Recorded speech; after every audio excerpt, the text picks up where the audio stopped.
You're right, guys. Another mishmashy video today. Done quite a bit actually.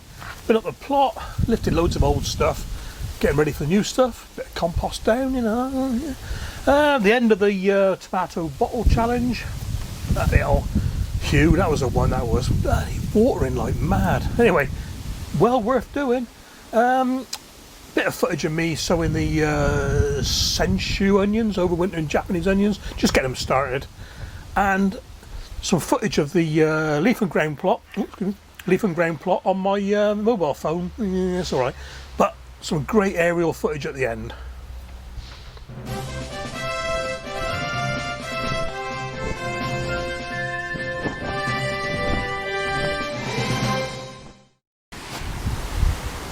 Well, alright guys, here we are then. Just about the end of the tomato in a bottle challenge, I think. I've had quite a few off it, you know, little tomatoes, nice little cherry tomatoes. And this is what happens when you don't look at your tomato for a day or two. Let's find them, here we are. Can you see in there? Snails, absolutely decimated. Look at that. So what I'm going to do, I'm going to pick the remainder of these now. And stick them in tomorrow's tomato ketchup I'm making. Still got loads of green ones here, look, so we'll be carrying on. Got to get those beans off as well. Here, look, there's a snail there, look. Is that a snail? Yeah, snail's residue anyway. Okay, get these picked and I'll see what I've got left. Okay, then change of plan. I got a few tomatoes off it. I got half a jug of rotten tomatoes and eaten tomatoes, but there are so many green ones left on here. That's broken, that one. Oops. Sorry, there's so many green ones on here still. I'm going to leave it for another week or so. Yeah, very good. Change of plan. Right, that's it then, Hugh. Couldn't drag it out much longer. Couple more red ones to come off, which will be very welcome. And the green ones, I'm not going to save the green ones, they're too small to use for anything. But you know, what a great challenge. Chuffed a bit, so stand back a bit. Chilies are still going. I've cut the beans off, like, but yeah. Okay, now so that's the tomato bottle challenge done and dusted. There were a few actually getting a bit of blight on there.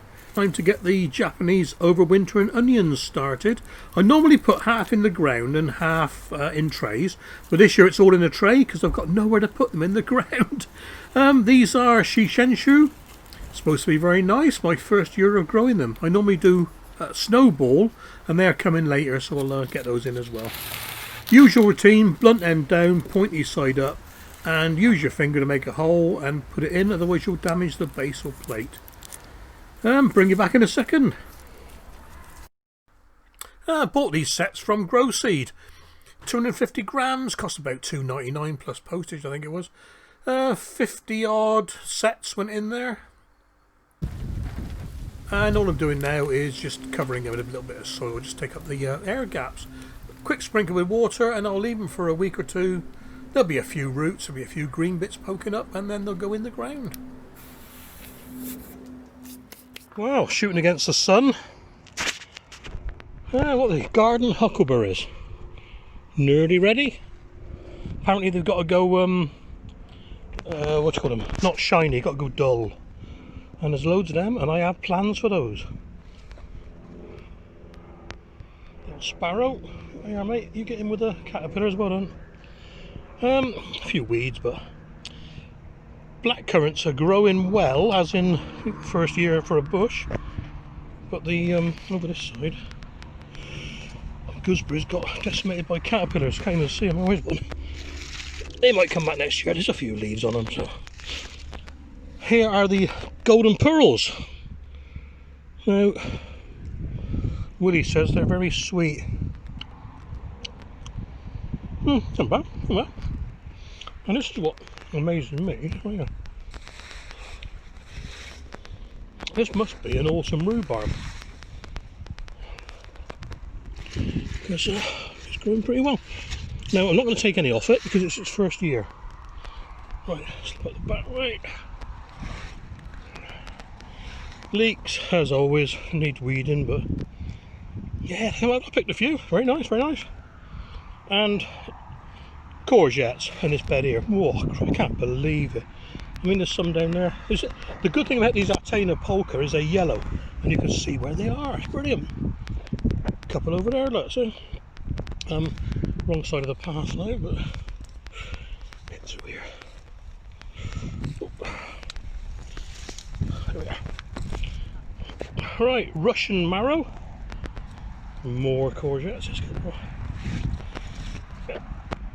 Courgettes in there. There's a few cabbages and lettuce going over. Cabbage might carry on growing, but they were sheltered by the big leaves of the courgettes, you know. There we are, courgette. And here we are, look. It's my giant marrow. 2017 seeds, and in 2017 it grew to, I think it was 23 kilograms, weighed it at work. Yeah, it's a quick walk round now, guys, you know. Beans over there drying, there's pongos, there's all sorts over there. As you can see, the gallows has been taken down, ready for reinforcement next year. And in here, this is like the two sisters. We've got the corn in the middle, and we've got all the squashes around the outside, squash type things. Let's try and get in without damaging too many leaves. Where are we? There's a Hokkaido blue. Another Hokkaido blue over there somewhere. And there's an orange pumpkin over there. I'm not going to go through them because I'll damage them, you know. Very sunny, very warm today. It's supposed to be 27 degrees tomorrow on Monday. In here somewhere there's butternut squash. Right, this is mixed beds again. Brussels sprouts, some sort of red cabbage, more Brussels, marigolds. Beetroot in there with some dahlias at the back and some more brassicas, can't remember what they are. Kale at the back there. Out there somewhere. Chard. Can't remember the make of it, the variety, can't remember the variety. And agretti. Now I'm not sure if I like this saltwort agretti. It's a bit.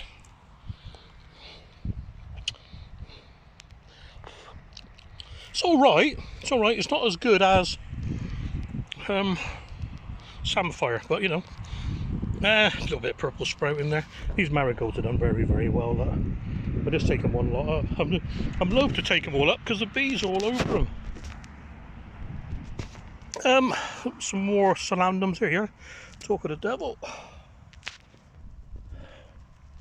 More solandums, more marigolds.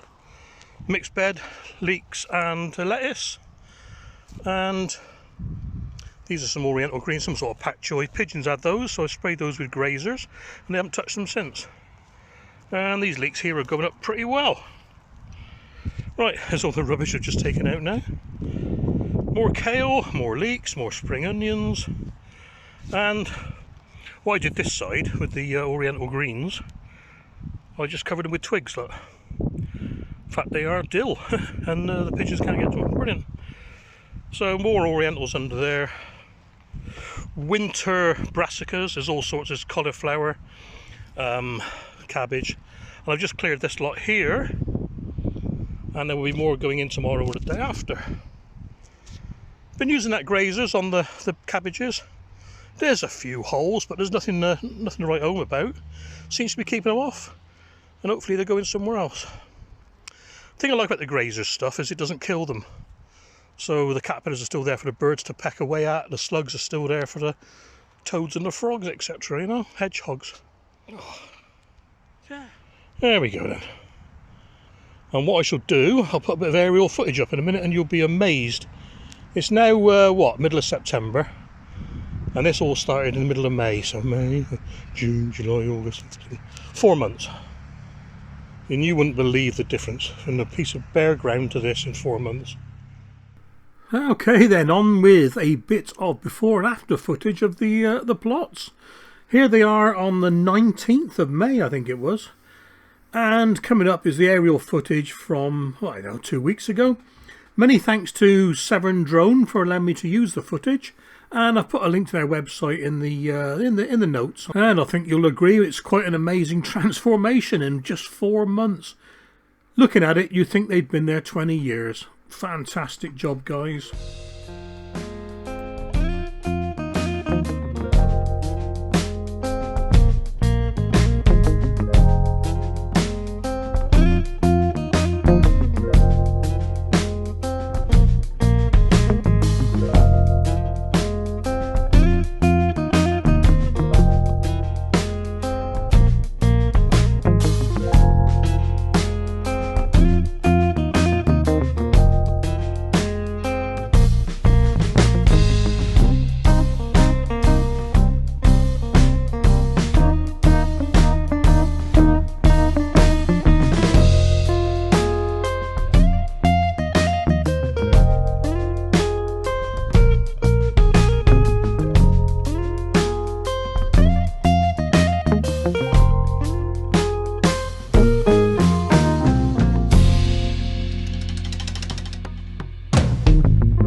Alright then guys, well today's Digwell Spills the Beans is in a pictorial format. Look at this lovely little creature here. This is the caterpillar of a brown-tail moth.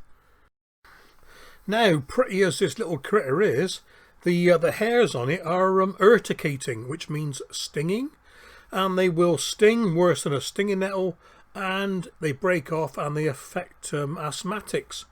You know, they get airborne and you breathe them in and they cause a devil of a problem with breathing.